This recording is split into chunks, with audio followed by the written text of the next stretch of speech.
పద్మప్రియే పద్మిని పద్మహస్తే పద్మాలయే పద్మదళాయతాక్షి విశ్వప్రియే విష్ణుమనూనుకూలే త్వత్పాదపద్మం మయి సన్నిధత్స్వ యాసా పద్మాసనస్థా విపులకటితటీ పద్మపత్రాయతాక్షి గంభీరావర్తనాభిస్తనభరణమితాः శుభ్రవస్తోత్తరీయాः లక్ష్మీర్దివ్యైర్గజేంద్రైర్మణిగణఖచితైస్తా స్నాపితా హేమకుంభైః నిత్యం సా పద్మహస్తా మమ వసతు గృహే సర్వమాంగళ్యయుక్తాం.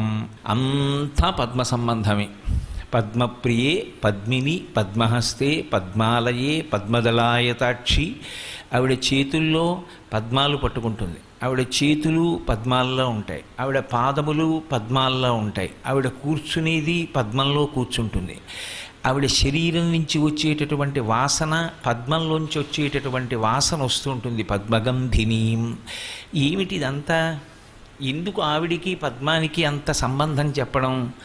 మీరు బాహ్యంలో ఒక్కసారి ఆలోచన చెయ్యండి. అసలు పద్మంలో కూర్చోవడం అనేటటువంటిది ఎవరికైనా సంభవం అవుతుందా?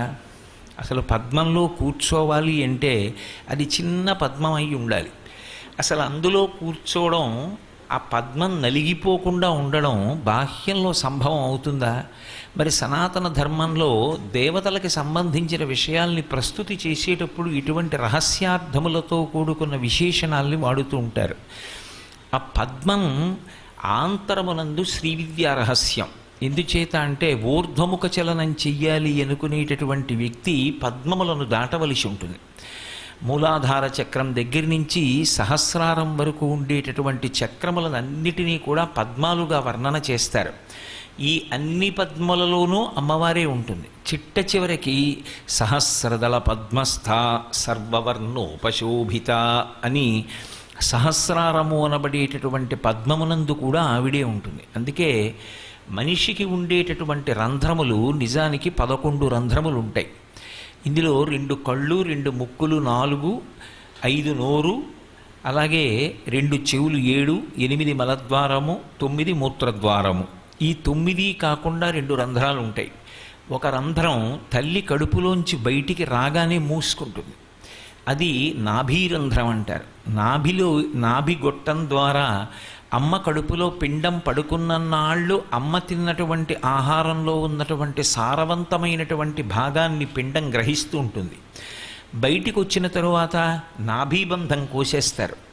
నాభీబంధం తెగిపోయినా హృదయ సంబంధం మిగిలిపోతుంది. నేను ఈమె కొడుకుని అన్న భావన, వీడు నా కొడుకు అనేటటువంటి మాతృభావన స్థిరమై నిలబడిపోతాయి.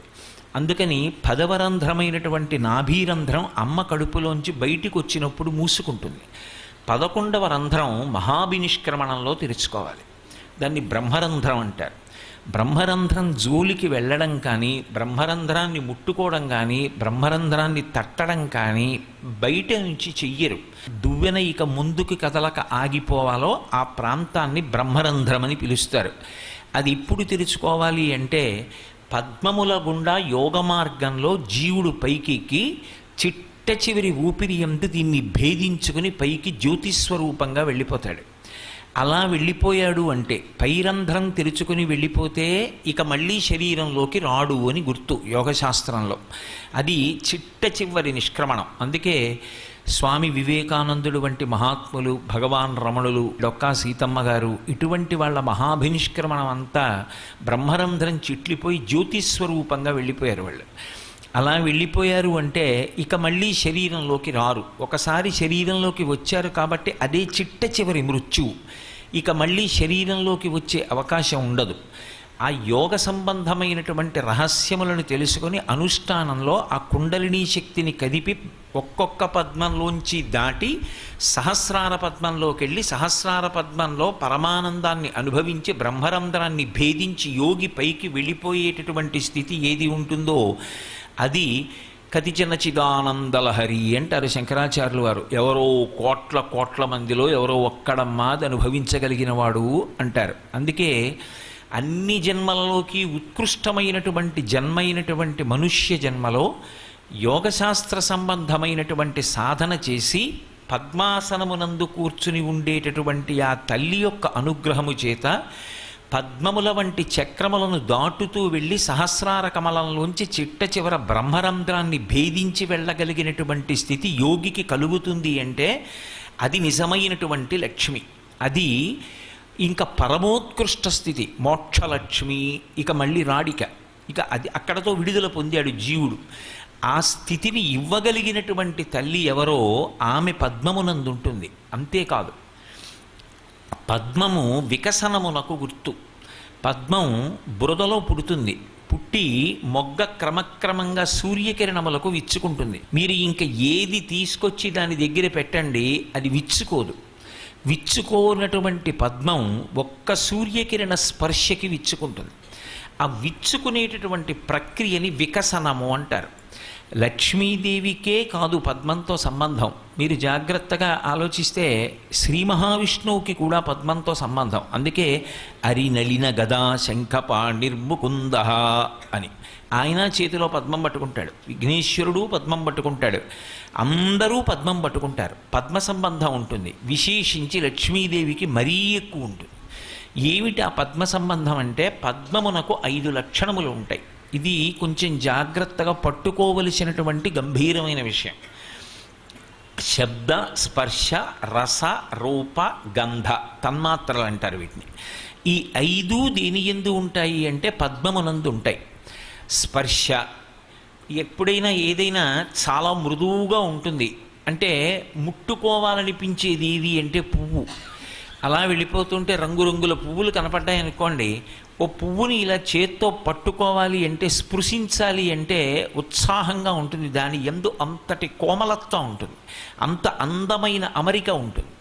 అందుకని స్పర్శ పువ్వుకుంటుంది. అలాగే రస, దాని యందు తేనె ఉంటుంది. ఏ పువ్వైనా సరే ఆ పువ్వులో తేనె నిబిడీకృతమై ఉంటుంది. ఈశ్వరుడు అంత అందంగా ఏర్పాటు చేస్తాడు. బురదలో పుట్టినటువంటి తామర పువ్వులో తేనె ఉన్నా, ఆ బురదలోనే ఉన్నటువంటి చాపకి, కప్పకి, పీతకి, నత్తకి ఎప్పటికీ తామర పువ్వులో ఉన్న తేనె అర్థం కాదు. ఆ తేనె ఎవరికి అర్థం అవుతుంది అంటే, పక్కన అరణ్యంలో విహరించేటటువంటి తుమ్మెదకొక్కదానికే అర్థం అవుతుంది. ఆ తుమ్మెద ఎగిరి వచ్చి ఈ పద్మం మీద వ్రాలి ఆ పద్మంలో ఉండేటటువంటి మకరందాన్ని త్రాగుతుంది. ఈ పద్మంలో రస అంటే రుచి, తేనె ఉంటుంది. అందుకని స్పర్శ, రస, రూప, అద్భుతమైనటువంటి రూపానికి ప్రతీక ఏది అంటే పువ్వే. మిగిలినటువంటివి లోకంలో అందరికీ నచ్చచ్చు, నచ్చకపోవచ్చు. కానీ పువ్వు నచ్చలేదు అన్నవాడు లోకంలో ఉండడు. ఏదో తెల్లటి పువ్వు నాకు నచ్చదండి అన్నవాడు ఉంటాడేమో, కానీ అసలు పువ్వే నచ్చదండి అన్నవాడు ఉండడు. రూపము అంటే పసిపిల్లల దగ్గర నుంచి పెద్దవాళ్ల వందకు అందరినీ ఆకర్షించగలిగినటువంటి కంటికి అత్యంత ఉత్ప్రేరకమైనటువంటి రూపాన్ని పొంది ఉండేది ఏది అంటే పుష్పం, పద్మం. కాబట్టి దాని యందు స్పర్శ, రస, రూప, గంధ, పువ్వు యందు గొప్ప సువాసన ఉంటుంది. అందున విశేషించి పద్మమునందు ఆ సౌరభం చాలా ఎక్కువగా ఉంటుంది. అది కూడా ఏదో పెద్ద గుబాళించేసినటువంటి సువాసన కాదు, చాలా మందంగా. మీరు ఇలా ముఖాన్ని దగ్గరగా పెట్టి వాసన చూస్తే అది తెలుస్తుంది. శబ్దము, పువ్వుకి శబ్దం ఉంటుంది. పువ్వుకి శబ్దం ఎక్కడ ఉంటుందండి? ఎక్కడైనా ఏదో స్పర్శ అన్నారు, ఒప్పుకుంటాం. రసము, అందులో తేనె ఉందన్నారు, ఒప్పుకుంటాం. రూపము, ఒప్పుకుంటాం. గంధము, వాసన, ఒప్పుకుంటాం. పువ్వులకి శబ్దాలు ఉన్నాయా? పువ్వులు శబ్దం చేయడం మీరు ఎక్కడైనా చూశారా? పువ్వులకి శబ్దాలు ఉండవు. మరి పువ్వులకి శబ్దం ఉంటే తప్ప పద్మము పూర్ణత్వాన్ని పొందదు. మరి పువ్వుకి శబ్దం ఎక్కడిది? తుమ్మెదల యొక్క ఝంకారములన్నీ దేని కొరకు చేస్తాయి? పువ్వు కోసం చేస్తాయి. ఆ ఝంకారం అంతా ఎంతసేపు చేస్తాయంటే పద్మం దగ్గరికి వెళ్ళే పర్యంతమే చేస్తాయి. భృంగావళీ చమకరంద రసాను విద్ద జంగారగీత నినదై సహసేవనాయ అంటాం సుప్రభాతంలో. ఆ ఝంకారం చేస్తూ వస్తాయి. ఎప్పుడు ఆపేస్తాయి ఝంకారం? అందులో ఉండేటటువంటి మకరందాన్ని తాగేటప్పుడు ఆ పద్మం మీద కూర్చుని వాలి ఆ ఝంకారం ఆపేస్తాయి. తుమ్మెదల ఝంకారములన్నీ పుష్పముల కొరకు తప్ప వేరొక ప్రయోజనము కొరకు కాదు. కాబట్టి తుమ్మెదల ఝంకారములు పుష్పములకే చెందుతాయి. కాబట్టి పువ్వులకు శబ్దం ఉన్నది. ఇప్పుడు శబ్దము, స్పర్శ, రస, రూప, గంధ ఈ 5 పద్మమును ఆశ్రయించి ఉంటాయి. ఇప్పుడు పద్మమును ఆశ్రయించి 5 ఉన్నాయి. పద్మమునందు ఎవరున్నారు? లక్ష్మీదేవి ఉంది. మీరు ఒక్క విషయాన్ని జాగ్రత్తగా గమనించండి. ఏ ప్రాణి పేరు మీరు చెప్పండి, ఆ ప్రాణి యొక్క సుఖము కానీ ఆ ప్రాణి యొక్క దుఃఖము కానీ దేని చేత ఉన్నాయంటే ఈ 5 చేతనే ఉన్నాయి. ఈ 5 లేవనుకోండి, సుఖము అన్న మాట కానీ దుఃఖము అన్న మాట కానీ లేవు. సుఖము అన్న మాట లేకపోతే లక్ష్మి అన్న మాట లేదు. దుఃఖము అన్న మాట లేకపోతే అలక్ష్మి అన్న మాట లేదు. ఇప్పుడు లక్ష్మి అన్న మాటకు అర్థం ఏమిటంటే, ఏమండి నాకు మంచి భోజనం కావాలి అంటే రసేంద్రియం పనిచేస్తే కదా భోజనం యొక్క రుచిని తెలుసుకునేది. మీరు ఒక్కసారి ఆలోచించండి. ఈ 5 తెలియబడడం కోసమని, అనుభవింపబడడం కోసమని అమ్మవారు 5 జ్ఞానేంద్రియములను ప్రతి శరీరమునందు ఉంచుతుంది. కన్ను, చెవి, ముక్కు, నాలుక, చర్మము. కంటితో చూస్తాం, చెవితో వింటాం, నాలుకతో రుచి చూస్తాం, ముక్కుతో వాసన చూస్తాం, చర్మంతో స్పర్శ చెప్తాం. ఇప్పుడు ఈ 5 ఈశ్వరుడు తీసేసి 5 జ్ఞానేంద్రియములను మాత్రమే ఉంచాడు అనుకోండి. కన్ను ఉంది, చూడదు. చెవి ఉంది, వినదు. ముక్కు ఉంది, వాసన చెప్పదు. నాలుక ఉంది, రుచి చెప్పదు. చర్మం ఉన్నది, స్పర్శ చెప్పదు. మీరు ఒక్కసారి ఆలోచించండి. ఇక సుఖము, దుఃఖము ఈ 2 ఉంటాయా? ఇక లేవు. మీరు తొందరపడకండి, తర్వాత ఆలోచించండి. ఈ 5 ఉపసంహారం చేసేస్తే చాలు. ఇక లోకమునకు ఎవ్వరికీ కూడా సుఖము, దుఃఖము అన్న మాట ఉండనే ఉండదు. జలపాతం చూడలేడు, పర్వతం చూడలేడు, ఎదురుగుండా పెద్ద నాగుపాం వచ్చి నిలబడినా తెలియదు, బ్రహ్మరాక్షసుడు వచ్చి నిలబడినా తెలియదు. కాబట్టి కన్ను ఉంది, చూసేది లేదు. కాబట్టి సుఖాలు లేవు, దుఃఖాలు లేవు. కంటికి సంబంధించినవన్నీ ఆగిపోయాయి. కొడుకు వచ్చి మాట్లాడుతుంటే వినపడదు, ఏమీ వినలేడు, ఏమీ తెలుసుకోలేడు. ఇప్పుడు కర్ణ సంబంధమైనటువంటి సుఖములన్నీ ఆగిపోయాయి. ఎవడో నింద చేశాడు, వినపడదు, దుఃఖం లేదు. సుఖము లేదు, దుఃఖము లేదు. ముక్కుంది, అక్కడ కుక్క కళేబరం ఉండి దుర్వాసన వచ్చినా చెప్పదు. మల్లెపూల మించి సువాసన వచ్చినా చెప్పదు. సువాసన లేదు, దుర్గంధము లేదు. నాలుగుంది, దాని మీదకి తీసుకొచ్చో నిప్పు కణిక పెట్టినా దానికి తెలియదు.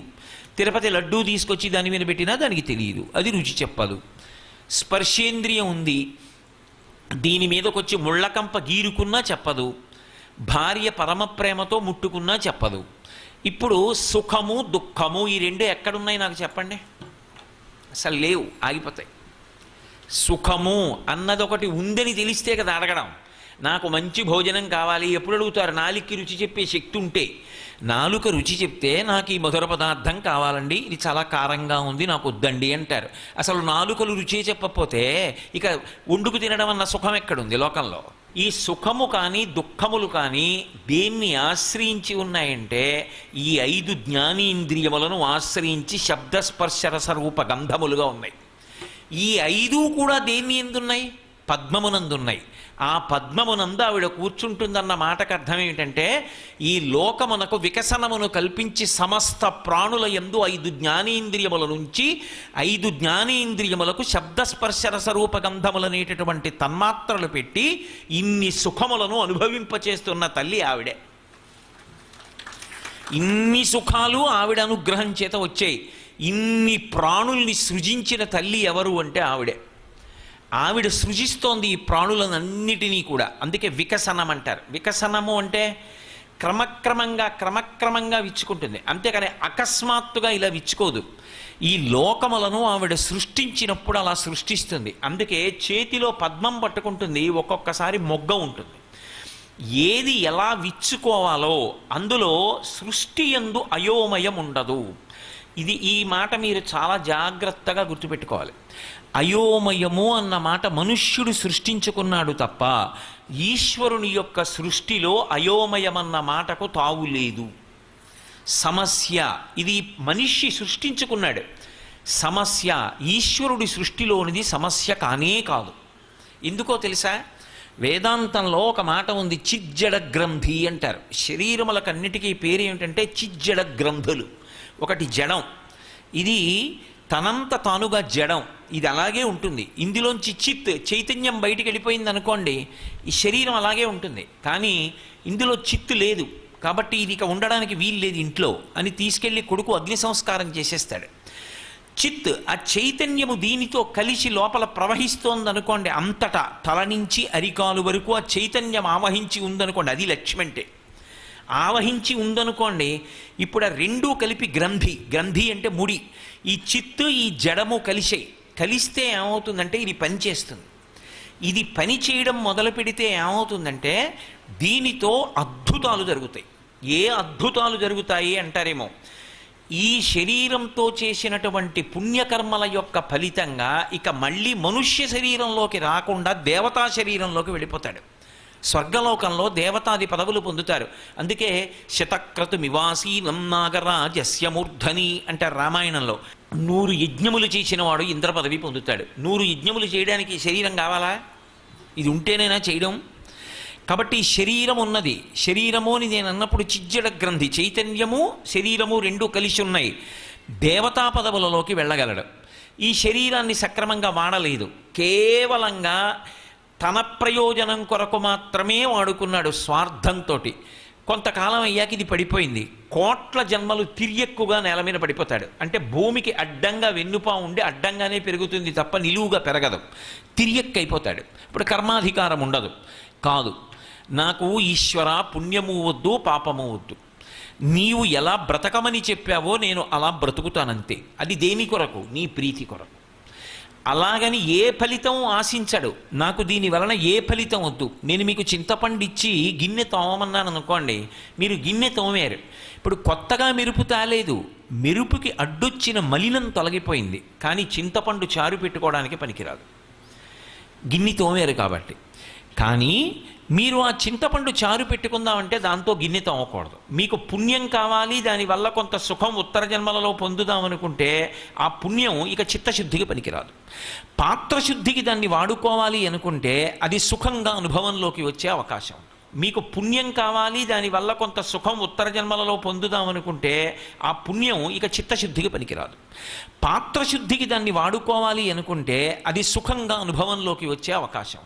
ఇప్పుడు చిత్తశుద్ధికి పనికొచ్చింది అనుకోండి, కొత్తగా మెరుపు తేలేదు, మెరుపుకు అడ్డొచ్చిన మకిలిపోయింది.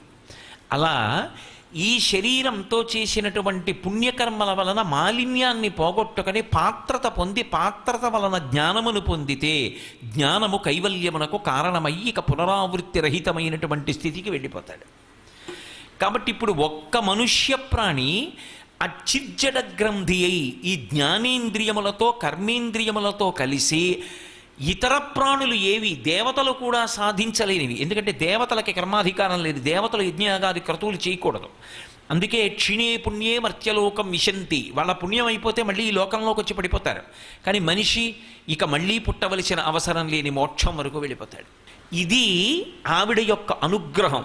ఆవిడ వికసనమునందు ఒక్కొక్క ప్రాణియందు ఒక్కొక్క స్థితిని ఉంచుతుంది. అందరికీ అన్ని అధికారాలు ఉండవు, అందరికీ అన్ని రకాలైనటువంటి కష్టాలు ఉండవు. ఒక్కొక్క దాంతో పోలిస్తే ఒక్కొక్కరి కష్టం తక్కువ, ఒక్కొక్కరి యందు ఒక్కొక్క విభూతి పెడుతుంది ఆవిడ. అది లక్ష్మి సృష్టి వికసనము అన్న మాటకు అర్థం. ఇప్పుడు ఇందులో మీరు ఒకటి గమనించాలి, చిత్తుకి ఏమీ అక్కర్లేదు, ఎప్పుడూ చైతన్యం అలాగే ఉంటుంది. దానికి ఆకలి ఉండదు, దాహం ఉండదు చైతన్యానికి. దీనికి షడూర్ములు ఉంటాయి. దీనికి ఆకలి, దప్పిక, శోకము, మోహము, జర, మరణము అనేటటువంటి 6 ఊర్ములు ఉంటాయి, బాధలు. ఇప్పుడు దీనికి ఆకలి వేసింది, ఆకలి వేస్తే దీనికి అన్నం ఉండాలా? వికసనము అన్న మాటకు అర్థం ఏమిటంటే నన్ను సృష్టించే ముందు నేను తినవలసిన పదార్థాన్ని సృష్టించి నన్ను సృష్టిస్తుంది ఆవిడ. ఇన్ని కోట్ల మంది ఉండనివ్వండి, నాకు తినడానికి లేదన్న మాట అనవలసిన అవసరం ఆవిడ కల్పించదు. ఎన్ని ప్రాణులు ఉండనివ్వండి, అందులో కొన్ని మాంసాహారులు ఉంటాయి, మాంసాహారం తినే ప్రాణులకి నాకు మాంసం దొరకట్లేదనేటటువంటి అగత్యం ఉండదు. అరణ్యంలో అన్ని ప్రాణుల్ని సృష్టించి మాంసాహారులు తినడానికి అవకాశం కల్పిస్తుంది. శాకాహారులకి తినడానికి అంత శాకాహారం కల్పిస్తుంది. ఏ ప్రాణి తినడానికి కావలసిన పదార్థాన్ని ఆ ప్రాణి పుట్టడానికి ముందు సృజించి సిద్ధం చేస్తుంది. ఒక వ్యక్తి కడుపున జన్మించే ముందు విశ్వకర్మ మనుస్త్వష్టాస్తవిష్టస్థవిరోధ్రువ అని ఆ పోలికలు రావడం కానీ, ఆ వాసన బలం తెచ్చుకోవడం కానీ, గత జన్మలలో చేసినటువంటి కర్మల యొక్క విశేష జ్ఞాపకంలో ఉండడం కానీ అలా ఉంటుంది. ఒక తల్లికి 2 కవల పిల్లలు పుట్టారనుకోండి, ఆ కవల పిల్లల్లో మగపిల్లవాడు అలా చిన్నతనంలో వెళ్ళిపోతూ ఎదురుగుండా శంకరాచార్యుల వారి యొక్క మూర్తి కనపడితే ఎవ్వరూ చెప్పకుండా 2 చేతులు ఎత్తి నమస్కారం పెడతాడు. ఒక పిల్ల పక్కనే ఉన్నటువంటి ఊయల ఎక్కి ఊగుతుంది తప్ప శంకరాచార్యుల వారికి నమస్కారం చేయదు. ఇద్దరు ఒక తల్లి కడుపులోంచి కొద్ది క్షణాల తేడాలోనేగా బయటికి వచ్చారు. మరి వాడికి ఉన్న సంస్కారం పిల్లకి ఎందుకు రాలేదు అంటే వాసనాబలం. వాడు గత జన్మలలో శాంకర వాంగ్మయాన్ని చదువుకున్నాడు. వాడికి శంకరాచార్యుల వారి మీద ఉన్న భక్తి అటువంటిది. వాడు తెచ్చుకున్నాడు ఆ వాసన. ఆ పిల్లకి భోగముల యందు అనురక్తి, ఆ పిల్లకి ఊయల ఊగడంలో ఉన్న అనురక్తి శంకర భగవత్పాదులకి నమస్కారం చేయడంలో రాలేదు. వాసన బలం అలా వస్తుంది జీవుడితో పాటు. ఎవరు లెక్క కట్టాలి ఇవన్నీ అంటే వ్యాసుల వారు దేవి భాగవతం చేస్తూ అంటారు, కాలోహి బలవాన్ కర్త సతతం సుఖదుఃఖయో నరాణం పరతంత్రాణం పుణ్యపాపానుయోగత అంటాడు. అది వికసనం అంటే. జీవుడు గత జన్మలలో చేసినటువంటి పాపపుణ్యాల్ని, అనురక్తుల్ని, వాసనా బలాన్ని దృష్టిలో పెట్టుకుని ఆ తల్లి ఈ జన్మలో వాడికి దేని యందు ఆభిముఖ్యం కలగాలో నిర్ణయం చేసి పంపిస్తుంది. ఇంత అద్భుతమైనటువంటి సృష్టి చేస్తుంది ఆవిడ. ఒక ప్రాణికి ఒక గాలి కావాలి, గాలి సిద్ధం చేస్తుంది. ఒక ప్రాణి నిద్రపోవాలి, ఆ నిద్రాకాలిక సుఖాన్నిచ్చి బడలిక తీరే ఏర్పాటు చేస్తుంది. సృష్టి యందు వికసనం అనేటటువంటిది ప్రధాన లక్షణమై ఉంటుంది. అన్ని ప్రాణుల సుఖములు దేని మీద ఆధారపడతాయంటే ఈ 5 జ్ఞానేంద్రియముల మీదే ఆధారపడతాయి. అన్ని ప్రాణులకు జ్ఞానేంద్రియాలు ఇస్తుంది, కానీ అన్ని ప్రాణులు అనుభవించేటటువంటి సుఖములు మాత్రం ఒకే స్థాయిలో ఉండవు. ఒక్కొక్క దాని సుఖం ఒక్కొక్క స్థాయిలో ఉంటాయి. ఒక్కొక్క దాని యందు పెట్టిన విభూతిని వేరొక దాని యందు పెట్టరు. అది ఆవిడ గొప్పతనం. అది లక్ష్మి అంటారు. అందుకే పాలు లక్ష్మి. ఏమిటి పాలు లక్ష్మి ఎలా అవుతాయి అంటే వాచవి అయిన గడ్డితిని వాహినులందు జలంబు తాగగా అంటారు భాగవతంలో. ఆవు ఎక్కడో గట్టున మొలిచినటువంటి పచ్చి గడ్డి తింటుంది. ఎవ్వరికీ అక్కరలేని నీరు మురుగుడు గుంటలో అలా ప్రవహించి వెళ్ళిపోతుంటే నీళ్లు తాగుతుంది.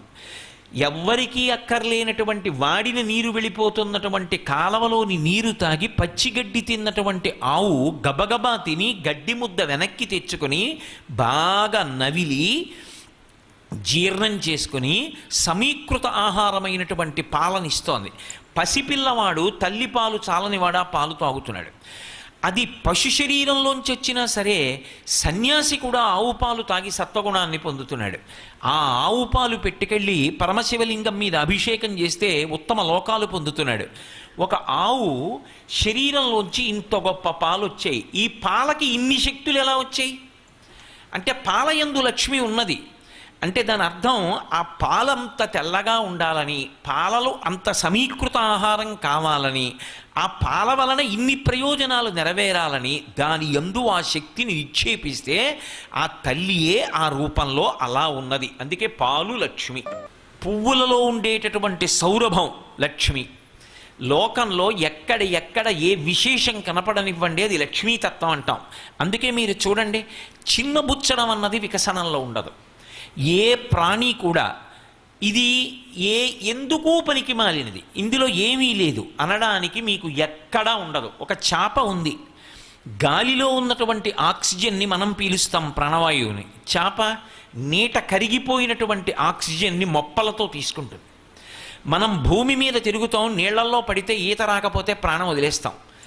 చేప పుట్టినది మొదలు శరీరం విడిచిపెట్టే వరకు నీటిలో ఈదుతూ బతుకుతుంది. ఒక పక్షి ఆకాశంలో ఎగురుతూ బతుకుతుంది. ఒక ఏనుక్కి దంతాలుంటాయి, నవలడానికి పనికిరావు, కానీ ఎంత అందంగా ఉంటాయో దంతాలు.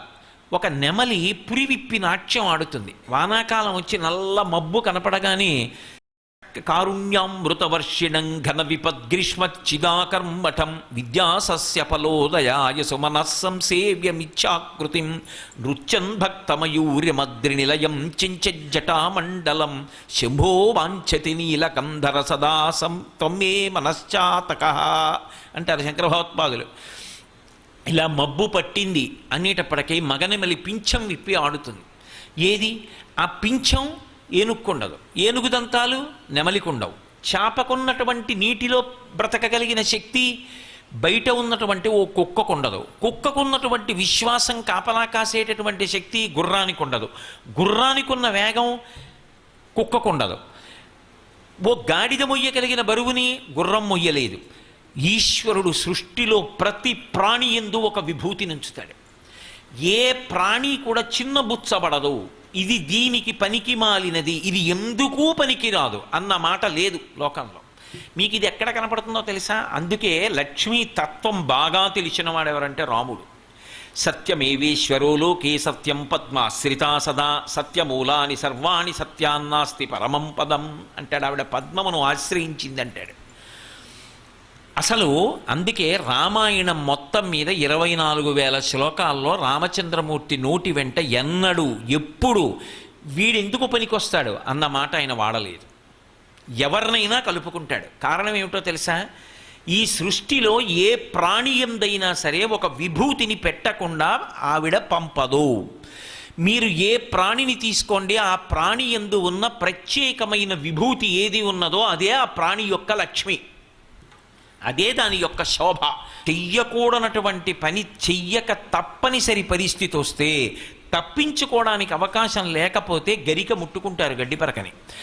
సుందరకాండలో సీతామహాలక్ష్మి రావణ బ్రహ్మతో మాట్లాడుతోంది. పతి పక్కన లేడు. కాముకుడైన పురుషుడికి జవాబు చెప్పవలసి వచ్చింది.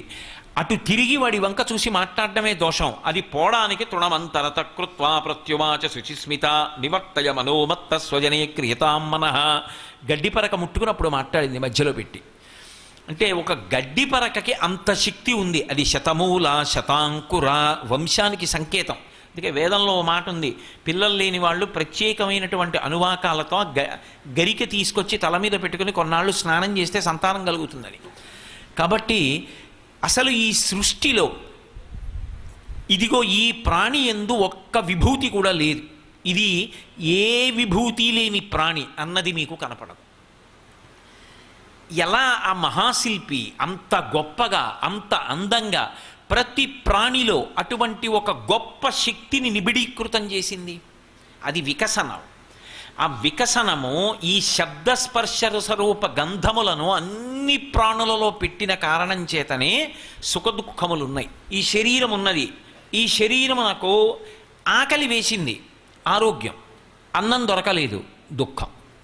ఆకలి వేయడం ఆరోగ్యం, ఆకలి వేయకపోతే అనారోగ్యం. ఆకలి వేసింది, తినడానికి లేదు, ఇప్పుడు దరిద్రం అనుభవిస్తున్నాడు కాదు.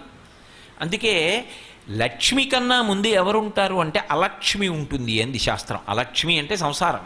జ్యేష్ఠాదేవి ఆవిడ కన్నా ముందు పుట్టింది. అందుకే లక్ష్మీదేవి ఎంత శోభస్కరంగా ఉంటుందో జ్యేష్ఠాదేవి అంత అపవిత్రమైనటువంటి స్థితిలో ఆవిష్కరింపబడుతుంది. మహావృద్ధురాలైనటువంటి స్థితిలో చేతిలో చీపురు కర్ర పట్టుకుని గాడిద మీద ఎక్కి కాకి ఆ పతాకం మీద అధివసించి ఉండగా పతాకాన్ని పట్టుకుని ధ్వజాన్ని పట్టుకుని వెడుతూ ఉంటుంది. ఆవిడ యొక్క భర్త పేరు దుస్సహుడు, కొడుకు పేరు అధర్ముడు. అంటే ఆవిడ కానీ ఉన్నదా, ముందుండేది అదే. ఇది మీరు బాగా పట్టుకోవాలి. అందుకే శ్రీ సూక్తం ఏమంటుందంటే క్షుత్పిపాసామలాం జ్యేష్ఠాం అలక్ష్మీర్నాశయాం యహం అభూతిమసమృద్ధించ సర్వాన్ నిర్నుదమే గృహాత్ అంది. అమ్మా, నువ్వు చెయ్యవలసింది ఏమిటో తెలుసా? అనుగ్రహం ఒక్కటి అంటే వస్తు సంపత్తిని ఇవ్వడం కాదు. మీరు ఇది బాగా గుర్తుపెట్టుకోవాలి. వస్తు సంపత్తి ఐశ్వర్యము కాదు. మీరు అనుభవిస్తేనే, అనుభవించగలిగితేనే లక్ష్మి. ఇంట్లో ఏసీ ఉంది, వేసుకుంటే పడిశం పడుతుంది. ఎందుకు పనికి వస్తుంది? విసురుకుంటూ వీధిలో పడుకోవాలి. ఇంట్లో కావలసినన్ని పళ్ళు ఉన్నాయి, తింటే షుగర్ లెవెల్ పెరుగుతుంది. ఎందుకు పనికి వచ్చే పళ్ళు? భార్య ఘమఘమలాడుతూ చింతకాయ పచ్చడి చేసి పెడుతుంది, తింటే రక్తపోటు పెరుగుతుంది. ఎందుకు పనికి? శోభకు, కాంతికి, దాని యొక్క ఐశ్వర్యానికి. కానీ తినే ప్రాప్తం లేదని ఏడవడానికి పనికొచ్చింది. అందుకే శ్రీ సూక్తం ఏమడిగిందంటే, అమ్మ ముందు అలక్ష్మిని పరిహరించు, దాన్ని తీసేసేయి. అది పోవాలి. పోతే అనుభవించేటటువంటి అదృష్టం మిగలాలి. అది లక్ష్మి. అలక్ష్మి తొలగి లక్ష్మి రావాలి. అందుకే ఏది కావాలి అంటే అలక్ష్మి ఉన్నది. క్షుత్పి పాసామలాం జ్యేష్ఠాం అలక్ష్మీర్నాశయాం యహం. నా కొరకు నువ్వేం చెయ్యాలి అంటే అలక్ష్మి జ్యేష్ఠాదేవి ఎక్కడ ఉన్నదో నీకన్నా ముందు పుట్టినది ఆవిడ ఉన్న చోట క్షుత్ అంటే ఆకలి, పిపాస దాహం, ఇవి మలం అంటే మలినమైనటువంటి గుణములు. ఇవి మనిషికి విపరీతమైన బాధ కల్పిస్తాయి. బాధ కల్పిస్తాయన్న మాటని మీరు ఒక్కలా కేవలం శరీర సంబంధంగా అర్థం చేసుకోకూడదు.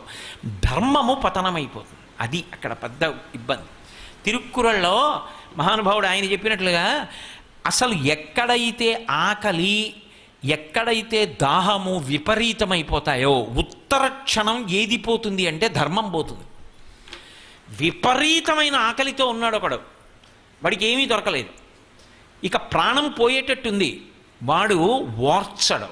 వాడు ఏం చేస్తాడో తెలుసా? ఎవరింట్లోనైనా దూరైనా సరే తినేస్తాడు. కొట్టండి, మీరు కొడుతున్నా సరే తినేస్తాడు. దాన్ని తినేని వాడు కొట్టండి అంటాడు. వాడు తట్టుకోలేడు. ధర్మం తప్పిపోతుంది, వెంటనే దొంగతనం చేస్తాడు.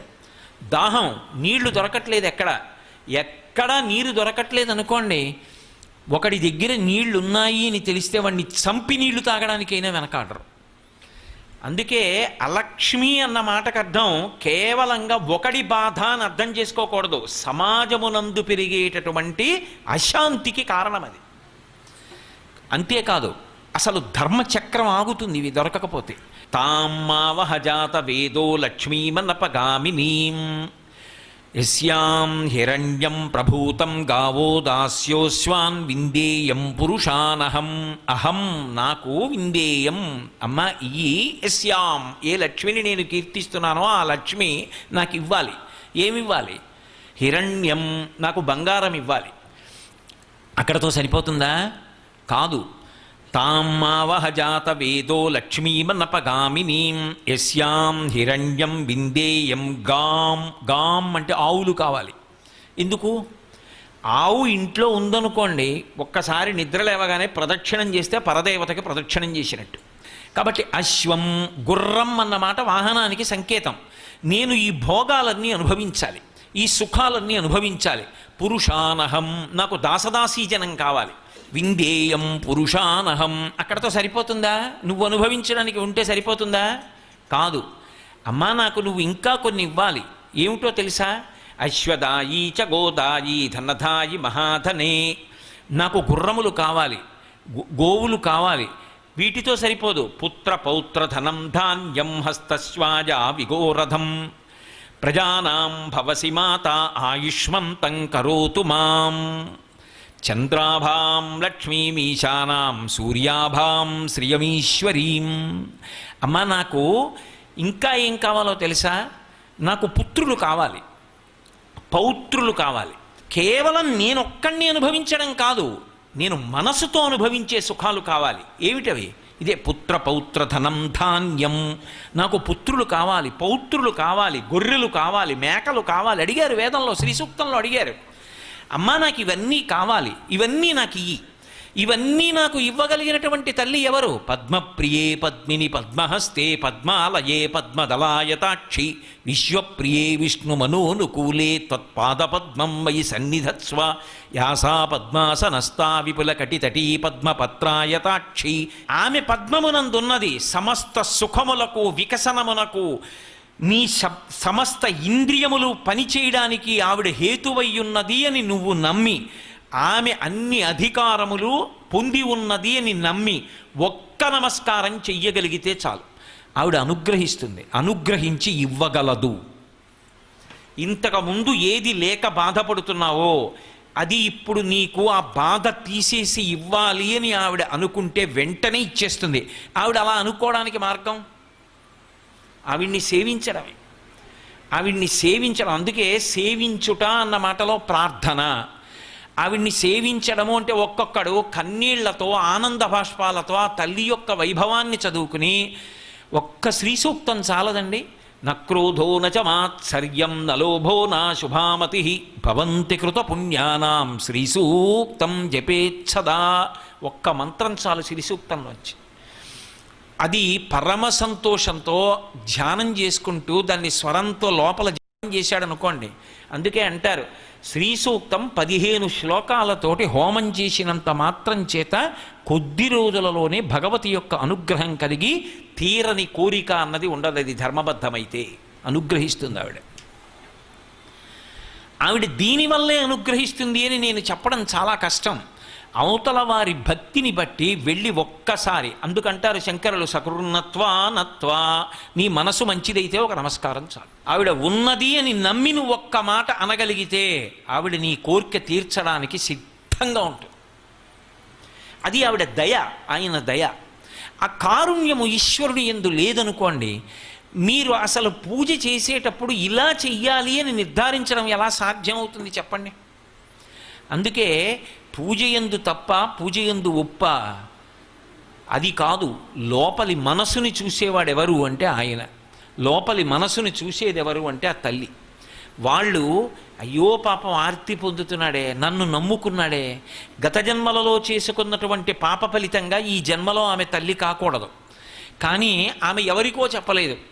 ఈశ్వరా నిన్ను నమ్ముకున్నాను, అమ్మా అని నన్ను పిలిపించవా, నువ్వు నాకు అమ్మవి నాన్నవే, నిన్ను అన్ని మాటలు అమ్మా అమ్మా అమ్మా అమ్మా అని అడుగుతున్నానే, నన్ను అమ్మా అని పిలిపించవా అని ఏడ్చింది. ఆ ఒక్క మాట చాలు. పుట్టు గొడ్రాళ్లకు బిడ్డలిచే గోవిందుడే వేడుకొందామా అన్నాడు అందమయ్య. అందుకే ఒక్కసారి వేడుకుంటే చాలు, కరుణాభరితుడు కనుక కోరిక తీరుస్తాడు. కరుణ లేదు, కర్మ గొప్పదై కూర్చుంటుంది, చేసిన పాపము చేత కోరికలు తీరం. అందుకొచ్చింది కనకధార. శంకరాచార్యుల వారు దానికి విరుగుడుగా లోకానికి కనకధారా స్తోత్రం ఇచ్చారు. అందుకే అంత అమ్మవారి కారుణ్యం, అమ్మవారి చూపులు, అమ్మవారి కారుణ్యం, అమ్మవారి చూపులు అవే వర్ణించారు దాని నిండా. అందుకే అమ్మవారి యొక్క ప్రథమ లక్షణం ఏమి అంటే లక్ష్మీదేవి యొక్క ప్రథమ లక్షణము కారుణ్యము. ఆవిడ రాశీభూతమైనటువంటి దయాస్వరూపిణి. ఎన్ని దోషములు చేసిన వాడు కానివ్వండి, ఒక్కసారి ఇలా అంటే చాలు. సర్వభూత హితేరత అన్న నామం.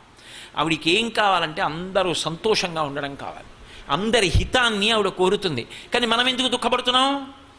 రెండే కారణములు. ఒకటి, సమస్య ఆమె సృష్టించలేదు, మనం సృష్టించుకున్నాం. అక్కర్లేని జరిగి వెంపర్లాడాం. మూఢజహీహి ధనాగమ తృష్ణ కురు సద్బుద్ధిం మనసి వితృష్ణ ఎల్లభసే నిజ కర్మోపాత్తం విత్తంతైన వినోదయ చిత్తం అంటారు శంకర భగవత్పాదులు. అక్కర్లేని కోరికలు పెట్టుకుని పరిగెట్టావు, దుఃఖం కలిగింది.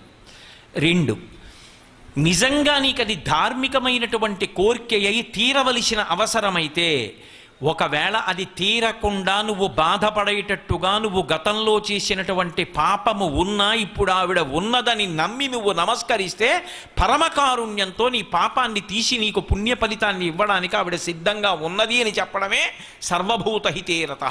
ఆవిడ సర్వభూతముల పట్ల, వాళ్ళ యొక్క హితము పట్ల, వాళ్ళ సంతోషము పట్ల ఆవిడ ఎప్పుడూ కూడా అనురక్త అయి ఉంటుంది. ఆవిడ ఏమీ అడగకుండా నమస్కారం చేయి. అలా చేస్తే ఏమిస్తుందో శ్రీగుణరత్న కోశంలో పరాశర భట్టర్లో ఒక అద్భుతమైన విశేషంగా చెప్పారు. ఐశ్వర్యమక్షరగతిం పరమం పదం వా కస్మైతంజలిభరం బహతే వితీర్య అస్మైన కించితం కృతం ఇత్యదాంభ తం లజ్జసే కదయకోయ ఉదారభావ అన్నారు. ఉదారభావ అపారమైనటువంటి కరుణా సముద్రము కాబట్టి ఆవిడ ఒక్కసారి ఇలా అన్నట్టెవరో, ఇలా త్రికరణ శుద్ధిగా ఆవిడ ఉన్నది అని నమ్మి నమస్కారం చేశాడు. నమస్కారం చేసినందుకు ఆవిడ ఏం చేసిందంటే ఐశ్వర్యమక్షరగతిం పరమం పదం వా, ఇక్కడ పొందవలసినంత ఐశ్వర్యాన్ని ఇచ్చింది, దీర్ఘాయుర్దాయం ఇచ్చింది, ఆరోగ్యం ఇచ్చింది, పుత్రుల్నిచ్చింది, పౌత్రుల్నిచ్చింది, గుర్రాలిచ్చింది, ఏనుగులిచ్చింది, ఇళ్ళిచ్చింది, వాహనాలిచ్చింది, ఐశ్వర్యం ఇచ్చింది, ఇన్ని ఇచ్చింది. ఇన్ని ఇచ్చి అనాయాసేన మరణం వినా దైన్యేన జీవితం కదూ, బాధపడి శరీరం విడిచిపెట్టకూడదు. అనాయాసంగా శరీరం నుంచి విడివడిపోయాడు.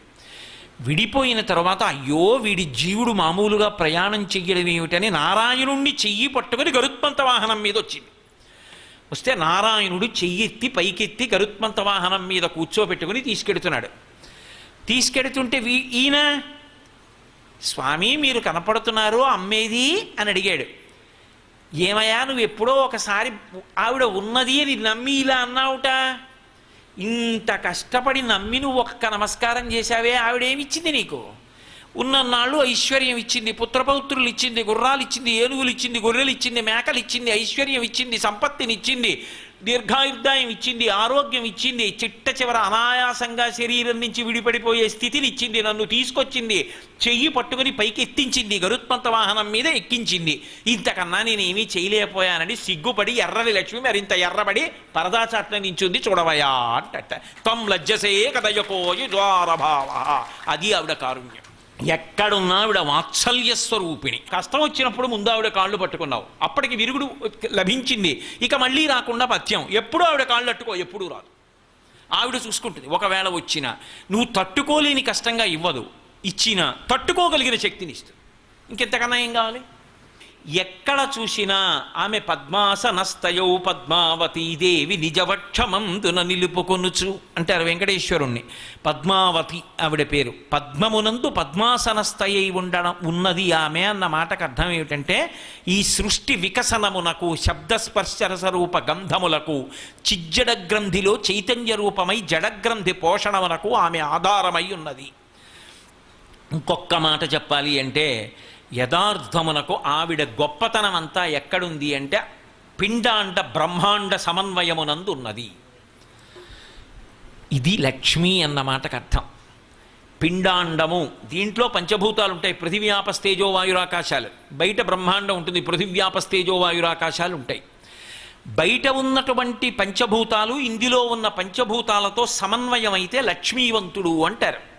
మీకు నేను ఒక ఉదాహరణ చెప్పాలి అంటే, ఇందులో పృథివీ అయిపోయింది అంటే ఇందులో ఉన్న ఆహారం అయిపోయింది, పచనం అయిపోయింది, ఆకలేసింది, ఇందులో పదార్థం అయిపోయిందిరా ఏదైనా పడై అంటోంది.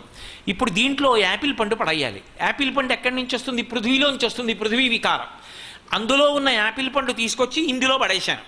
ఇప్పుడు ఆ పృథివీ, ఈ పృథివీ పుచ్చుకుంది, ఇందులో ఉన్న పృథివీ పుచ్చుకుంది, పుచ్చుకొని సారం లాగేసింది, పిప్పి మిగిలిపోయింది. మళ్ళీ పృథివీ ఎవరు పుచ్చుకోవాలి?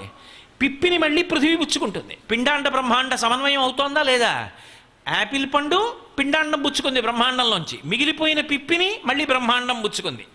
ఇందులో దాహం వేసింది, బ్రహ్మాండంలో నీళ్లు తెచ్చి పిండాండంలో పోశాను, పిండాండం పుచ్చుకుంది. పిండాండంలో కల్మషజలం మిగిలిపోయింది, బ్రహ్మాండం పుచ్చుకుంటుంది.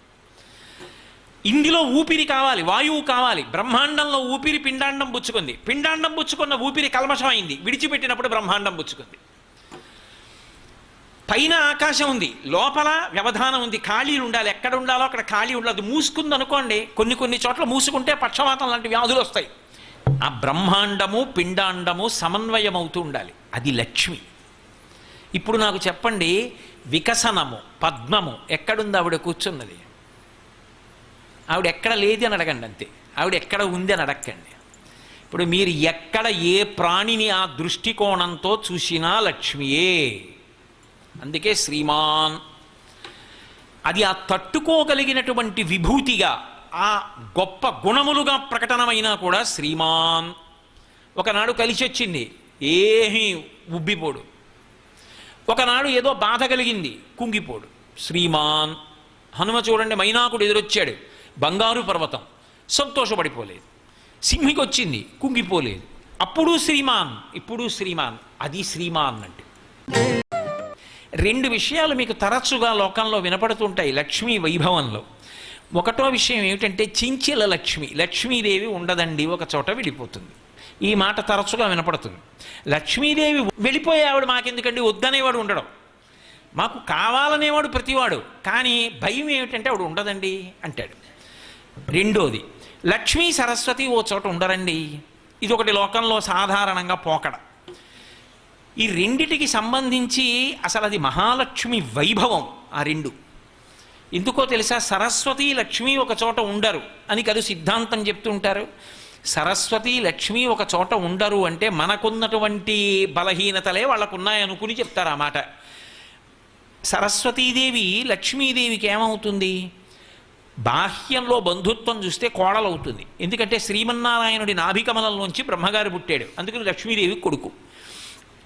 బ్రహ్మగారి యొక్క ఇల్లాలు సరస్వతీదేవి లక్ష్మీదేవికి ఏమవుతుంది? కోడలు. అత్త కోడలు ఒక్క చోట ఉండడం కుదరదు, దెబ్బలాడుకుంటారు, అందుకని చెప్పి ఓ చోట ఉండరండి అంటారు. కాదు, అలా ఏం ఉండదు. నిజానికి ఎక్కడ సరస్వతి ఉంటుందో అక్కడే లక్ష్మి ఉంటుంది. ఎందుకో తెలుసా? విద్వాన్ సర్వత్ర పూజ్యతే, సరస్వతీ కటాక్షం ఉన్నవాడు ఒక్కచోట కాదు పూజింపబడేది, ఎక్కడికి వెళ్ళినా పూజింపబడతాడు. అసలు నిజానికి పూజార్హత ఎవడిది అంటే సరస్వతీ కటాక్షం ఉన్నవాడిదే. కానీ మరి ఏమండి కొన్ని చోట్ల చూడండి, ఐశ్వర్యవంతులు పెద్ద పెద్ద అధికారులు వచ్చారనుకోండి, నిజంగా భక్తుడైన వాడు ఎవడుంటాడో, సరస్వతీ కటాక్షం ఉన్నవాడు ఎవరుంటాడో ఆయన కాసేపు పక్కన ఉండండి అని వాళ్ళకి గౌరవాలు ఇస్తారు.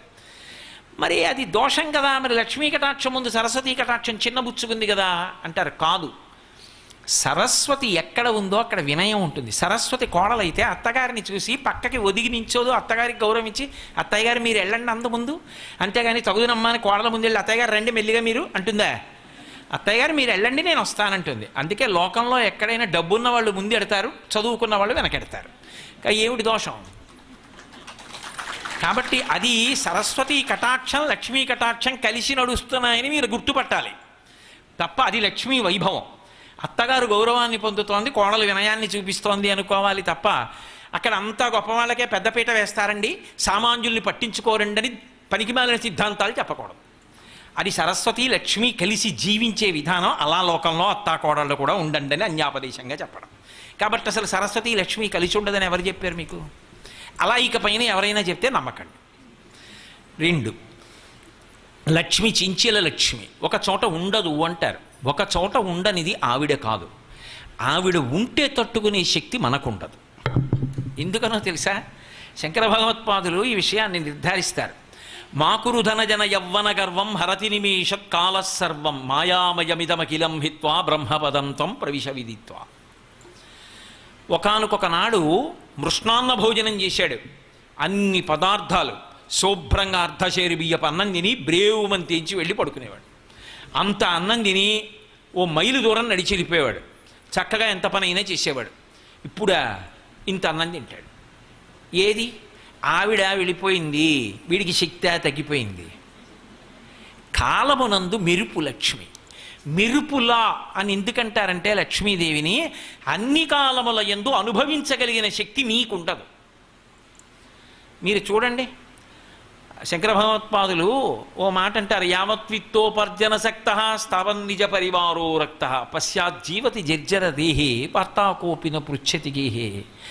బాగా డబ్బు సంపాదించాడు ఒక ఆయన, పాపం ధార్మికంగానే సంపాదించాడు. ఆయన వెడుతుంటే పనున్నా లేకపోయినా ఎదురొచ్చి పిలుస్తారు, అయ్యా బాగున్నారా అండి, వరుసలు కలుపుతారు. బాబాయ్ గారు అంటారు, మామయ్య గారు అంటారు, బావగారు అంటారు, అన్నయ్య గారు అంటారు, గురువు గారు అంటారు, మా యజమాని గారు అంటారు, నమస్కారాలు పెడతారు. ఆయనకి వృద్ధాప్యం వచ్చేసింది, పాపం ఉండిపోతాడేడు మరి అలాగా రాదు. షడ్వికారాల్లో ఆయన జర్జరీభూతం అయ్యాడు. అయిపోయి ఇప్పుడు తిరగలేడు ఆయన. ఆ కొడుకు తిరుగుతున్నాడు. ఇప్పుడు ఆ కొడుకు తిరుగుతుంటే మళ్ళీ ఇప్పుడు అన్నయ్య గారండి, బావగారండి, బాబాయ్ గారండి, పెదనాన్నగారండి ఆయన అంటారు. అయ్యా మీ నాన్నగారు ఎలా ఉన్నారు అని అడిగేవాడు ఉండడు. శుభలే కట్టుకొచ్చి కొడుక్కిచ్చి బాగుండదని నాన్నగారు అన్నారంటే లోపల పడుకున్నారండి అంటే లోపలికి వచ్చి ఏదో తాతగారండోయో బాబాయ్యో పెద్దనాన్నో ఏదో అని ఏదో మా ఇంట్లో వివాహం ఉంది, మీ అబ్బాయిని తప్పకుండా పంపించండి, పాపం మీరు వస్తే బాగుంటుందని ఉంది కానీ పెద్దవారు పాపం మీరేం వస్తారులేండి అంటే అడుగుతీ. రమ్మంటే ఆయన వస్తాడో రాడో తర్వాత విషయం. వార్తాకోపిన పృచ్ఛతి గేహే. ఎవడరా నిన్ను అడిగేవాడు? ఇప్పుడు నాకు చెప్పండి, లక్ష్మి లేక భోగం పోయిందా, లక్ష్మి ఉండి నీకు లోకమునకుండేటటువంటి ప్రవృత్తి చేత నీ శరీరం వరకు పటుత్వం పోవడం చేత పోయిందా? పటుత్వం పోకుండా ఎలా ఉంటావు? ఇది మత్స్యలోకం, విపరిణీయతే, మారిపోతుందంతే శరీరం. అది అన్నీ అనుభవించడానికి ఎప్పుడు ఉండిపోతుంది ఏంటి? ఎప్పుడు ఉండదు. నేను మేడ కట్టాను అనుకోండి, అది నాది అంటాను. ఓ 25 ఏళ్ల తర్వాత 20 ఏళ్ల తర్వాత మా అబ్బాయి వచ్చి నించుని నాదే అంటాడు. నాదే అన్నప్పుడు అది అలాగే ఉంటుంది. పిచ్చాడా, నీదే, నీకు ముందు ఉన్నాను ఇప్పుడు ఉన్నాను, నువ్వు వెళ్ళిపోయాక మీ అబ్బాయి అన్నా ఇలాగే ఉంటాను అంటాడు. నాదే అని నేను మోహం పెంచుకున్నాను, అది అలాగే ఉంటుంది. మా అబ్బాయి వచ్చి నాదే అన్నా అలాగే ఉంటుంది. రేపు పొద్దున్న ఇంకోళ్ళు అందులో ఉండి ఒకవేళ నేను లేనప్పుడు నాదే అని మేడమించి అన్నాడు అనుకోండి, అవును వాడిదే అంటుంది. కానీ అబ్బాయి పుట్టిందండి కోటేశ్వరారిది ఇది అంటుంది ఏంటది? అదేమందలాగా. లక్ష్మికి ఉండేటటువంటి గొప్పతనం ఏమిటంటే మెరుపు తీగ ఉన్నట్టుగా ఉంటుంది. అన్ని వేళలా బాహ్యంలో ఇవి అనుభవించడం ఒక్కటే ఆవిడ అనుగ్రహమని నువ్వు అనుకుంటే పొరపాటు పడిపోతున్నావు. ఏం పట్టుకెళ్ళిపోతావు ఇవన్నీ? ఆయుర్నశ్యతి పశ్యతాం ప్రతిదినం యాతి క్షయం యవ్వనం ప్రత్యాయాంతి గతాః పునర్న దివసాః కాలో జగద్భక్షకః లక్ష్మీస్తోయతరంగభంగచపలా విద్యుచ్చలం జీవితం తస్మాన్ మాం శరణాగతిం కరుణయా త్వం రక్ష రక్షాధునా అన్నారు శంకర భగవత్పాదులు. అందుకే లక్ష్మీస్తోయతరంగభంగ చపలా విద్యుచ్చలం జీవితం, మెరుపు తీగ ఎలా ఉంటుందో అలా చపలం నిత్యమా జీవితము నీటిపై బుగ్గ. మరి ఇవన్నీ ప్రియం అన్న వర్గీకరణలోకి వస్తాయి. ఇప్పటి వరకు నేను చెప్పిన ఉన్నాయే, అశ్వదాయి చ గోదాయి ధనధాయి మహాధనే, లేకపోతే పుత్ర పౌత్ర ధనం ధాన్యం, ఇవన్నీ దేంట్లోకి వస్తాయంటే ప్రియం. ప్రియం అన్న మాటకు అర్థం ఏమిటో తెలుసా?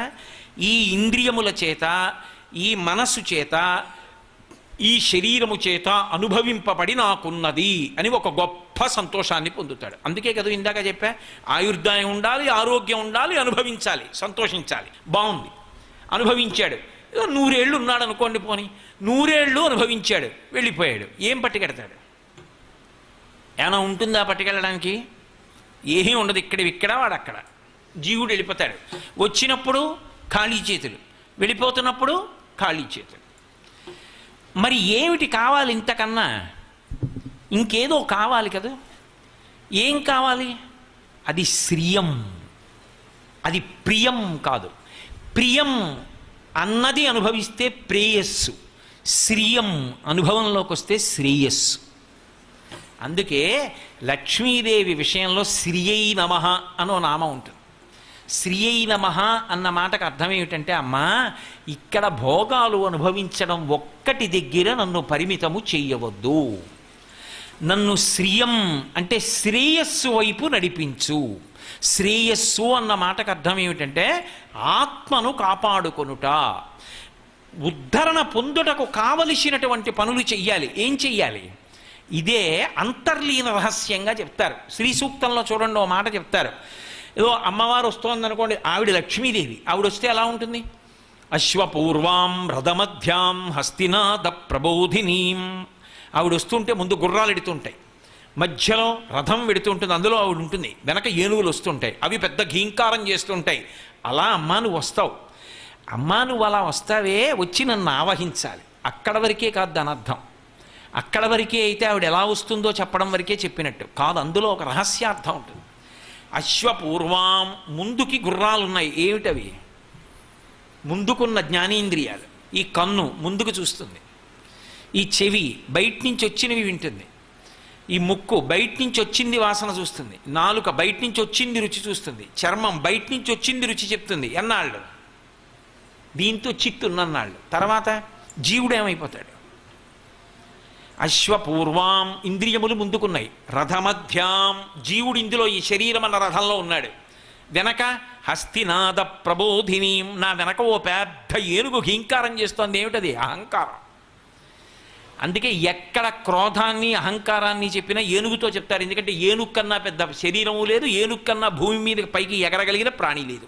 దాని శరీరమే దానికి బరువు, అందుకని అది పైకి ఎగరలేదు. పృథిశక్తిన్ గజమాజలగ్రహముతో పెక్కేండ్లు పోరాడి సంశిథిలంబై తనలావు వైరి బలముంచింటించి విద్యామనోరథమింకేటికి దీనిగల్వ సరిపోరంజాల రాదంతు ఇట్లనే పూర్వపుణ్య ఫలసవ్య జ్ఞాన సంపత్తితో అంటారు పోతన గారు గజేంద్ర మోక్షణంలో. పృథుశక్తిన్, ఇది ఎగరలేదు భూమి కన్నా పైకి, అహంకారం ఇలా చూపించి నేనంటున్నావు. ఈ తిత్తిలోకి ఓ 55 ఏళ్ల క్రితం వచ్చావు. ఈ తిత్తిలో ఇంకెంతకాలం ఉంటావు? ఇవన్నీ తిత్తి ఉంటున్నావు. ఈ తిత్తి ఒకనాడు కాలిపోతుంది. లోపల ఉన్నవాడు ఏమైపోతాడు అప్పుడు? అస్తమానం అయిందానికి కాందానికి నా అంతవాణ్ణి నేను, నా అంతవాణ్ణి నేను, నా అంతవాణ్ణి నేను. ఏదో ఒక్కటి ఈశ్వరుడు ఇచ్చిన విభూతి ఉంది, ఆ ఒక్క విభూతిని అడ్డుపెట్టి ఇది గొప్పది, ఇది గొప్పది, ఇది గొప్పది ఇలా అనలేవు, వినయంతో ఉండలేవు. వారికి విషయం తెలుసున్న వారే అనలేవు, అవతల వారిలో ఉన్న గొప్పతనాన్ని అంగీకరించలేవు. ఎప్పుడూ నువ్వే గొప్పవాడు అందరికన్నా. ఇది ఏనుగు, ఇది వెనకాల వస్తోంది. ఇది ఉండే లక్షణం ఏమిటో తెలుసా? అహంకారం ఉంటే పక్కన మమకారం ఉంటుంది, ఇంకో ఏనుగు ఉంటుంది, అది మంద. నాది అనాలంటే నేను ఉందా లేదా? నేను ఉంటే కదూ నాది. నేను అనగానే నా లాల్చి, నా ఉపన్యాసం, నా పూలదండ, నా ఉంగరాలు, నా రుద్రాక్షలు, నా పంచ, ఎన్ని నాదులు? ఒక్క నేనికి ఎన్ని నాదులు? ఈ అహంకారం వెనకాతలు వస్తోంది. మధ్యలో రథంలో జీవుడు ఉన్నాడు, ముందు ఇంద్రియాలు ఉన్నాయి. నా బతుకు ఏమైపోతుందమ్మా? నువ్వేం చేయాలి? ఇక్కడ నేను ఇలా ఉండి నలుగుతున్నాను, నువ్వు అలా ఉండి వైభవంగా వస్తున్నావు. అది నువ్వు వచ్చే స్థితి. అశ్వపూర్వాం రథమధ్యాం హస్తినాద ప్రబోధినీం. అలా వచ్చే ఓ తల్లి నువ్వేం చెయ్యాలో తెలుసా? నన్ను ఉద్ధరించాలి. ఎలా అంటే ఈ ఇంద్రియములనేటటువంటి గుర్రాలు నన్ను లాగేయకుండా కాపాడాలి, నియంత్రించాలి. నియంత్రించడం అంటే కళ్ళు తీసేసి, ముక్కు తీసేసి, చెవులు తీసేసి కాదు. ఈ వీటి పద్ధతి మారాలి, మనసు మారాలి. ఎలా అంటే ఇంతకుముందు ఇంద్రియాలు ఉన్నాయి. ఈ కళ్ళతో చూస్తే కనపడ్డ నదరగా ఉన్నవన్నీ నావి కావాలని చూసేవాడు. ఇప్పుడు ఏదైనా శోభస్కరంగా కనపడింది అనుకోండి, ఆ తల్లి లక్ష్మీదేవి, అందుకే ఆ శోభ అంటే. ఇప్పుడు ఆయనకి అది భగవత్ప్రసాదం, అమ్మవారి అనుగ్రహం.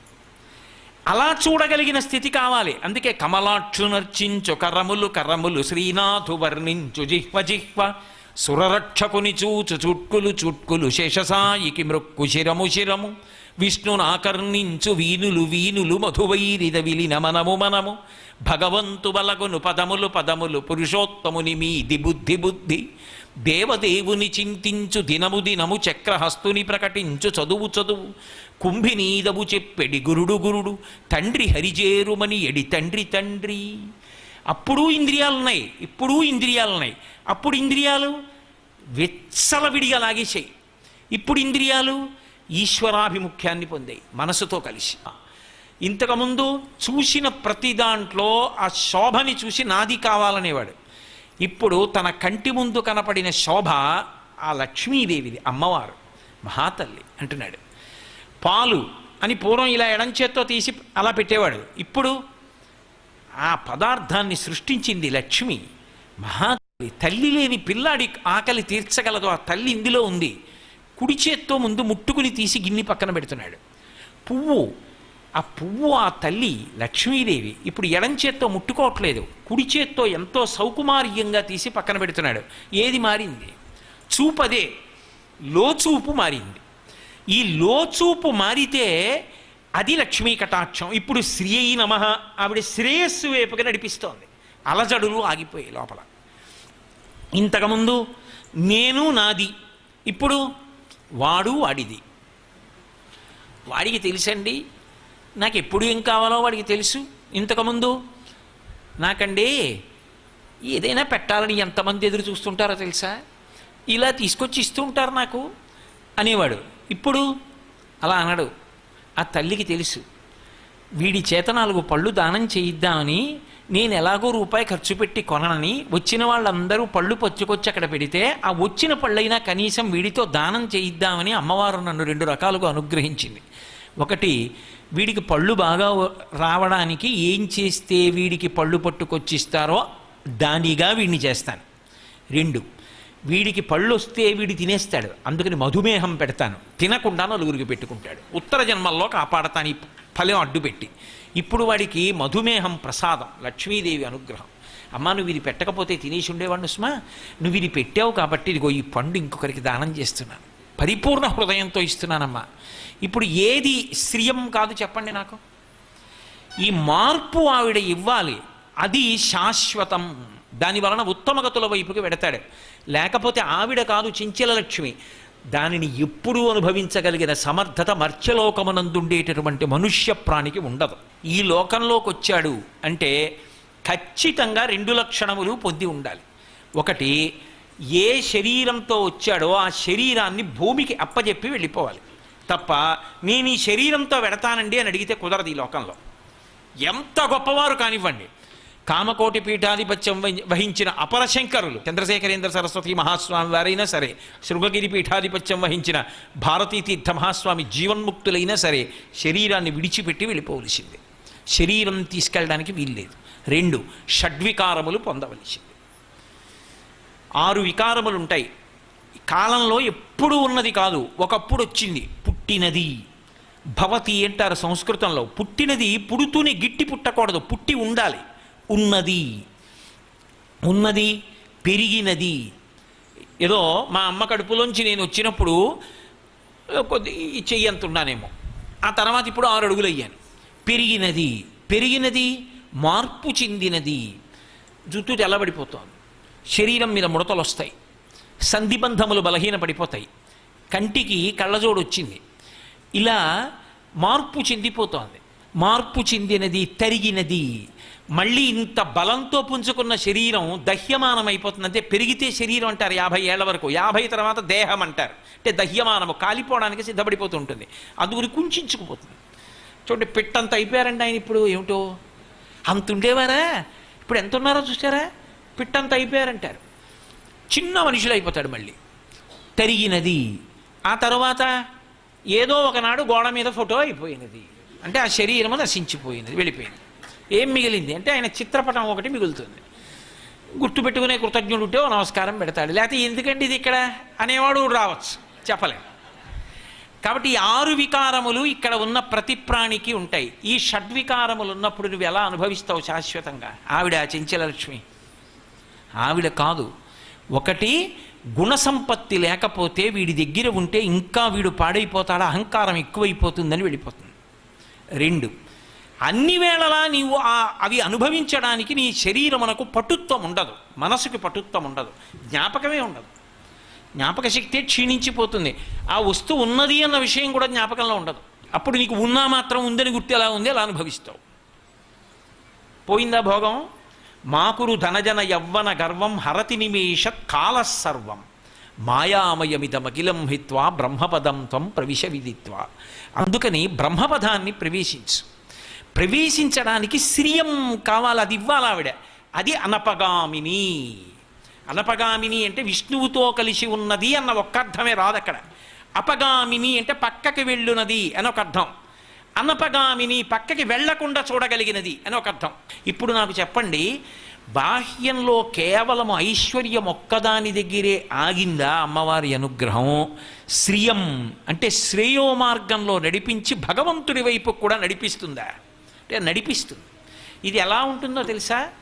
మీకు నేను లౌకికమైనటువంటి ఉపమానం ఒకటి చెప్తే మీరు బాగా పట్టుకుంటారు. మొట్టమొదట మీరు ఒక చిన్న ఉపకారం కోసమని ఒక ఆయన దగ్గరికి వెళ్ళారు. వెళ్ళేటప్పటికీ ఆయన పాపం ఎప్పుడో ఉపకారం చేయడానికి సిద్ధంగా ఉంటాడు. మీరు వెళ్ళేటప్పటికీ ఆయన హావభావాలు, ఆయన మంచితనం, ఆయన మాట తీరు, అయ్యో ఏం కావాలండి, కూర్చోండి, మంచినీళ్ళు తాగుతారా, అయ్యా తమరికి నేనేం చేసి పెట్టగలను అని అడిగాడు. ఏం లేదో సుత్తి కావాలండి, మీకు కొట్టుకోవాలి, తప్పకుండా ఉండండి తీసిస్తాను అని ఏదో బల్ల వేసుకుని పైకెక్కి ఎక్కడి నుంచో తీసి చేతులంతా మట్టి చేసుకుని పట్టుకొచ్చి ఇచ్చాడు. అయ్యో మీరు ఇంత కష్టపడి తీస్తారనుకోలేదండి, ఎందుకండి అంత శ్రమపడ్డారు? ఉంది కదండి, మీకు ఉపయోగపడకపోతే ఇంకా ఆ పాటి శ్రమ చేయలేకపోతే ఎందుకండి, ఇరుగు పొరుగు వాళ్ళం తీసుకెళ్ళండి అన్నాడు. తీసుకెళ్ళిన వాడు మర్చిపోయాడు, కానీ ఆయన అడగలేదు. 10 రోజులు పోయాక పట్టుకొచ్చి ఇచ్చాడు. జ్ఞాపకం చేయపోయారండి, ఇచ్చేద్దును అన్నాడు. ఎందుకండి మీరే ఇస్తారు ఎప్పుడు ఒకప్పుడు, దానికి మళ్ళీ వచ్చి ఇంతోటిది జ్ఞాపకం చేయాలా అన్నాడు. అక్కడ మొదలైంది. ఈయన ఏది అడిగినా ఇస్తాడు, ఉపకారం చేస్తాడని ఏదున్నా చటుక్కున ఆయన దగ్గరికి వెళ్ళడం మొదలుపెట్టాడు. ఆయన కాదనడు, ఉపకారం చేస్తాడు. ఇది ఏమైందంటే ఆయన దగ్గరికి వెళ్ళి కూర్చోవడం, ఆయన్ని చూడడం, ఆయనతో మాట్లాడడం, ఆయన ఉపకారాలు పొందుతూ ఉండడంలో మెల్లిగా సత్వగుణం ప్రబలింది. మహానుభావుడు ఎప్పుడు ఏది కాదనడరా, అన్నింటికీ నేను ఉన్నానండి అంటాడు. మనం కూడా జీవితంలో అలా ఒక్కడికి ఉపకారం చేయకపోతే ఇంకెందుకు? క్రమక్రమంగా ఏం చేశాడంటే ఈయన కూడా ఉపకారం చేయడం మొదలెట్టాడు. పూర్వం ఏదైనా ఉపకారం కావాలంటే వెళ్ళేవాడు, తర్వాత ఆయన నడవడి చేత ఆకర్షింపబడ్డాడు, దానికి ఏం ప్రయోజనం లేదు. ఇప్పుడు ఏమిటంటే ఆయన దగ్గరికి వెడితే బాగుండనిపిస్తుంది, ఆయన దగ్గర కూర్చుంటే బాగుండు, ఆయన దగ్గర ఏమైనా మంచి మాటలు వింటే బాగుండు. ఆయన ఏదైనా మాట్లాడితే చాలు, అది ఆవు గురించి అవనివ్వండి, గేది గురించి అవనివ్వండి, ఆయన మాట్లాడుతుంటే వినబుద్ధేస్తుంది. ఆయన ఏది చెప్పినా ఏమిటో ఉపయుక్తంగా అనిపిస్తుంది, అది జీవితానికి పనికొచ్చేది అనిపిస్తుంది. ఇప్పుడు నాకు చెప్పండి, ఒకప్పుడు ఆయనతో అనుబంధం ఏదో ఒక కారణానికి, ఇప్పుడు ఆయనతో అనుబంధానికి అర్థం లేదు. ఆయన కొరకే శ్రేయో మార్గమునకు కారణం అది. భక్తి ప్రారంభంలో ఏమవుతుందంటే అవసరాలు అడగకుండా ఎలా ఉంటుందో ఆవిడనే అడగాలి, ఆవిడే ఇస్తుంది. మరి అందుకని ఆవిడని అడుగుతాడు. కానీ ఏం ఎన్ని ఇచ్చింది? దీర్ఘాయుర్దాయం ఇచ్చింది, ఆకలి ఇచ్చింది, దాహం ఇచ్చింది, అన్నం ఇచ్చింది, నీళ్ళు ఇచ్చింది, ఊపిరిచ్చింది, ఆరోగ్యం ఇచ్చింది, కొడుకునిచ్చింది, కూతురునిచ్చింది, కన్యాదానం చేయించింది, కొడుక్కి ఉద్యోగం ఇచ్చింది, మంచి భవనం ఇచ్చింది, ధనం ఇచ్చింది, ధాన్యం ఇచ్చింది, వాహనాలు ఇచ్చింది. ఎన్నాళ్ళు అడుగుతావు? ఇంకా నాకేమి అడగాలని కాదు, ఇన్నిచ్చిన ఆ తల్లిని చూడకుండా ఉండలేక, ఆ తల్లి దగ్గరికి వెళ్ళి ఒక్క స్తోత్రం చేయకుండా ఉండలేక, ఇప్పుడు ఆవిడ దగ్గరికి వెళ్ళడం, ఆవిడ్ని స్తోత్రం చేయడం ఆవిడ కోసమే అంతే. ఇది పండడం, ప్రేయో మార్గం నుంచి శ్రేయో మార్గం వైపుకు వెళ్ళిపోయాడు. గండి పడితే అపగామి నీం పక్కకి వెళ్ళిపోయాడు. పక్కకి వెళ్ళకుండా అనపగామి నీం. ఇది ఒక కోరికతో మొదలెట్టి నిన్ను అడగడం అన్నది ఏమీ అడగకుండా, అమ్మ నీ మీద ప్రీతితో కళ్ళు మూస్తే నీ రూపాన్ని చూస్తూ ధ్యానం చేస్తూ పొంగిపోవాలి. ఎంత చేతులు వణికిపోతున్నా కాస్త పసుపు కుంకర నీ పాదాల మీద వెయ్యాలి. కొడుకు పూజ చేసినా, పెద్దవాడిని అయిపోయినా వచ్చి ఆఖరి నా నీరాజనం అయినా కళ్ళకు అద్దుకోవాలి. ఆ కుర్చీలో కూర్చున్నా మానసికంగా నిన్ను పూజ చేయాలి. అమ్మ నిన్ను ఏం అడగనమ్మా, సిగ్గేస్తోంది, నాకు ఏమి ఇవ్వలేదమ్మా, నువ్వు అన్నీ ఇచ్చావమ్మా, ఇంకా నిన్ను అడగడానికి ఏం మిగల్చలేదు నాకు. కానీ అమ్మ ఏమైపోయిందంటే నీతో ఈ అనుబంధం ఇలా ఏర్పడిపోయి నిన్ను స్మరించకుండా ఉండలేను, అందుకు స్మరిస్తున్నానంతే, నాకేం కోరికలు లేవమ్మా, ఇప్పుడు నాకేమైనా అవసరం ఉంచితే కదా నువ్వు. ఇది క్రమంగా ఏమవుతుందంటే నేను అడగవలసిన అవసరం ఏముంది, అడిగితే ఇచ్చిందా, ఆ తల్లే చూసుకుంటుంది. ఇప్పుడు రక్షకురాలిగా స్వీకరించాడు. ఆమె యందు బహుళముగా ప్రీతి పెరిగిపోయింది. అది శ్రేయో మార్గంలో చివరికి ఏమైపోతుందంటే కష్టమునందు సుఖమునందు ఆమె స్మరణ శాంతికి